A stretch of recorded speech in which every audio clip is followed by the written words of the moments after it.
Thank you for listening to Oh My God, What the Fuck Bible, a new, much funnier translation of the entire Hebrew Bible written by me, David Tuckman.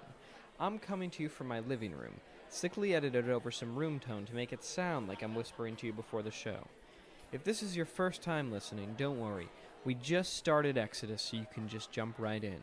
If catching up first is more your thing, you can try the first 4 Just the Bible Bits episodes of the show, which will speed through all of Genesis.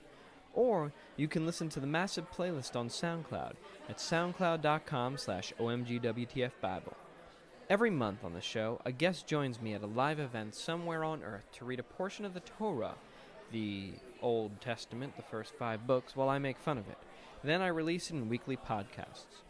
You're listening to episode 23.3, the 3rd installment of Shemot, which is what Jews call the first reading in the book of Exodus, also known as Shemot.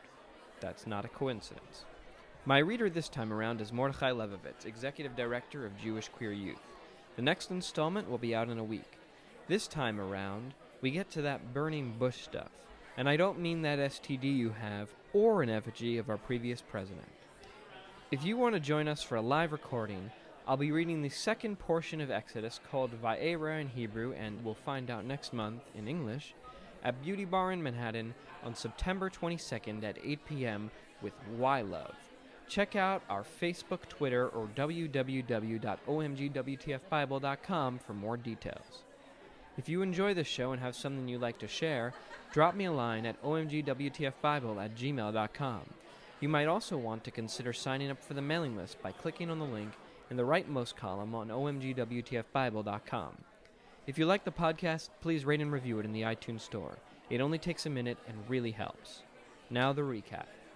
Previously in the Bible, God created literally everything, including a guy named Yaakov who changed his name to Yisrael and had a ton of children. They all went down to Mitzrayim/Egypt, and the Pharaoh was not very nice to them. Enjoy the show. For thousands of years, we've been under the impression the Bible was meant to be taken seriously. Finally, a new translation that'll change all that. This is Oh My God, What the Fuck Bible. Reach out, touch faith. This is chapter 7, in which Moshe has a conversation with a horticultural phenomenon. Exodus 3:1 to 4:17, so there's a lot in this one. Moshe was walking the sheep of his groom, Yitro. Wait, is there something I didn't... No. What? No. His groom? His groom. What is... It's a word that means father-in-law, sometimes groom. It's a very strange word, sometimes master. Oh, I thought that all of a sudden he had a groom. He has a I'm groom, like, yeah. What's going on with Moshe? Well, maybe, because it's not Reuel anymore. Yeah, Moshe was walking the sheep of his groom. Moshe was in a three-person marriage. Right, Yitro, who we haven't heard of yet, Yeah. right? The priest of Midian, who Yeah. apparently was living with Moshe Yeah. at the time in this wonderful gay relationship in Midian. He had a son, so he didn't have to have any more kids. Yeah, he was done. He was down with Mintro. Totally. It's Egyptian. It's very Egyptian. He drove the sheep beyond the desert until they reached the Horev, the mountain of Elohim. Ooh. One of Jehovah's messengers appeared to Moshe as a mass of flame inside a bush. Holy cow! The bush was engulfed in flame, but didn't burn. I gotta go over there and check out this crazy thing, Moshe said. Why isn't the bush burning? And thus the roadside attraction was born. Yeah. Jehovah saw that Moshe had turned to look at the bush. Wait, so that sounds like the bush wasn't set up to attract Moshe's attention, but that Jehovah was just hanging out in the desert, messing with the laws of physics, and Moshe just happened to pass by. Mm-hmm. Which, sure. Elohim called to Moshe from inside the bush. Moshe, Moshe, Elohim said. Here I am, Moshe said. Don't come any closer, Elohim said. Don't look directly at the fire. It's definitely not a hologram. And take your sandals off your legs. Put them on your hands. Now spin around 3 times. It was just do some polite. stuff. Take your shoes off before you come inside. You're standing... This is a shoes-free home, Totally, Moshe. it was very zen. Yeah. You're standing on holy earth right now. The Bulls won 6 NBA championships on this spot. Ah. I am the Elohim of your fathers, the Elohim of Abraham, Yitzchak, and Yaakov. Moshe hid his face because he was scared of looking at Elohim. Yeah. I've seen the anguish of my people in Mitzrayim, Yehovah said. I've heard them scream because of their oppressors. I know how they ache. I will come down to save them from the Mitzrayim's hands, and take them from this country to a good and open country, one running with milk and honey, to the place of Canaani, the Chiti, the Amori, the Perizi, the Chivi, and the Yevusi. I'm going to free them from slavery so they can conquer the land of 6 other desert tribes. Right. Yeah, That that's actually nice. sounds awful. Yeah. All right. Well, now, right, we're not like the people without a land for a land without a people anymore. Yeah. That kills that talking point. Oh, well. Oh, fuck. All right. They didn't count. Yes, they weren't really people. And now we bomb them.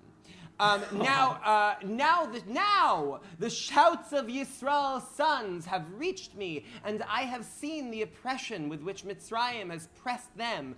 Go to Pharaoh and take my nations, Yisrael's sons, from Mitzrayim. He makes it sound so easy. Yes, and then go to Israel and oppress the nations that are there, because do exactly what they did to you, to them. This is a very familiar narrative. Yeah. Who am I going to... This is awful. Who wrote this shit? See what happened? Yeah. Thanks, God. Okay, who am I to go to Paro to take... Who am I to go to Paro to take Yisrael's sons out of Mitzrayim? Moshe said to Elohim in a decisively Jewish tone. I'll be with you, Elohim said. You, Moshe said, laughing, but you're just a talking plant. Oh my God, this is the inspiration for Groot. Totally. This will be a sign to you that I sent you when you, the nation from Mitzrayim, I fucked up there, yeah. Yeah, whatever. You'll worship the Elohim at this mountain. That's not really a sign, it's just a demand. Right. Yeah. So I'll go to the sons of Yisrael, Moshe said to the Elohim, and I'll say to them, the Elohim of your fathers sent me to you. What do I say to them when they ask me, what is your name? I will be what I will be, the Elohim said to Moshe. That's not an answer. Tell the sons of Yisrael, I will be has sent me to you. Who's on first? What? No, also, say to them, Yehovah, the Elohim of your fathers, the Elohim of Avram, Yitzchak, and Yaakov, sent me to you. Well, this is a direct answer. Yes. This is his name forever, and this is his memory for every generation. So Yehovah, I just want to make sure he got it right. Yeah, right. okay. Okay, good. Okay. Round the bush, but he got there. Literally, Doesn't- round yeah. the bush, Oh, the boy. bush, the round the bush. Yeah, smart. Yehovah, the plot really ground to a stop once Yeah. Yehovah started talking. Go and gather the elders. It kind of became a play. Go Yeah. and gather the elders of Yisrael and say to them, Yehovah, the Elohim of your fathers, appeared to me. The Elohim of Avram, Yitzchak, and Yaakov told me he's kept track of what the Mitzrayim have done to you. I have said I will raise you from your oppressors in Mitzrayim to the land of the Canaani, the Chiti, the Amori, the Perizi, the Chivi, and the Yevusi, to a land flowing with milk and honey. Okay. They'll listen to your voice. You and the elders of Israel will go to the king of Mitzrayim and say to him, Yehovah, the Elohim of the Hebrews, has called us, and now we're going to journey for 3 days in the desert and make offerings to Yehovah, our Elohim. So, this is the moment where you remember how tiresome the character was in the first book, and you're like, oh, God, he's back. Yeah, literally. Oh, boy. Oh, God. I know the king of Mitzrayim won't let you go, not without a mighty hand. I know this because I control everything. Very Kierkegaard. Yeah. I'll send my hand and smack Mitzrayim in its core with all my wonders. Ooh. After that, he'll let you go.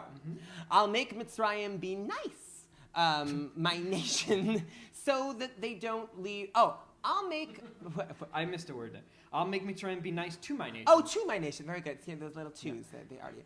I'll They're make Mitzrayim be nice to my nation, so they don't leave empty-handed. Women will ask their neighbors and their roommates for utensils of silver and gold and sweet and low and clothes. They'll put them on their sons and daughters, and you'll plunder Mitzrayim. Ha!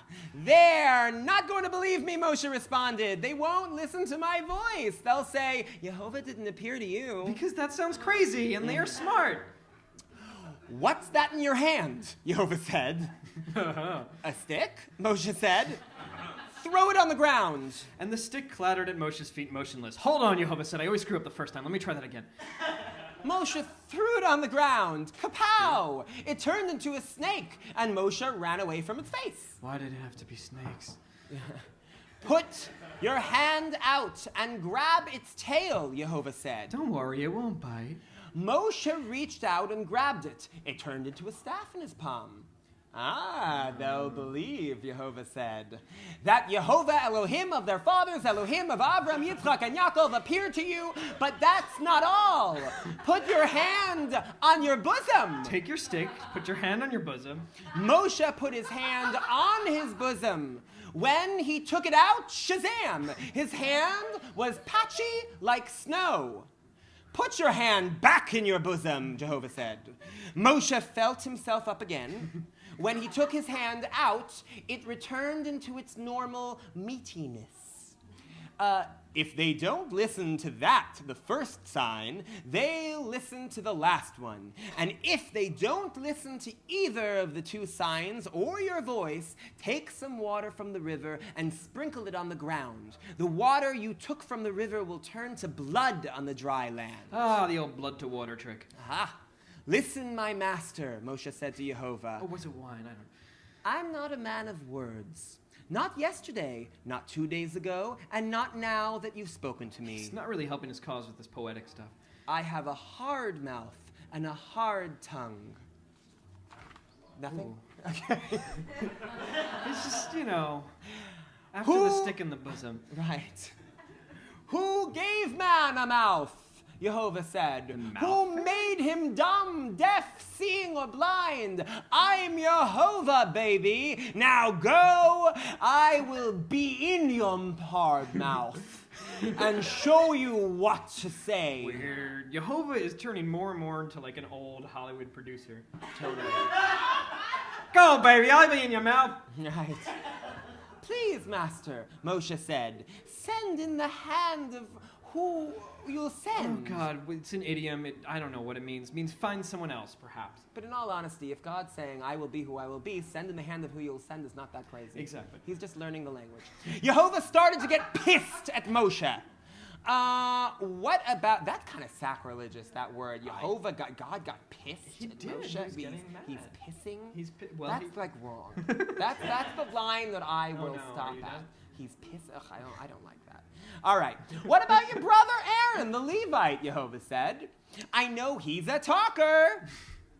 He's coming to meet you right now. He'll be very happy to see you. Talk to him and put words in his mouth. I'll be in your mouth and in his mouth and show you what to do. Sure likes being in mouths. Yes. Yeah. He'll talk to the nation for you. He'll be in your mouth and you'll be in his Elohim. Yes. Take this staff, the one you'll do the signs with, in your right hand. So just lying on the floor. That's chapter 7.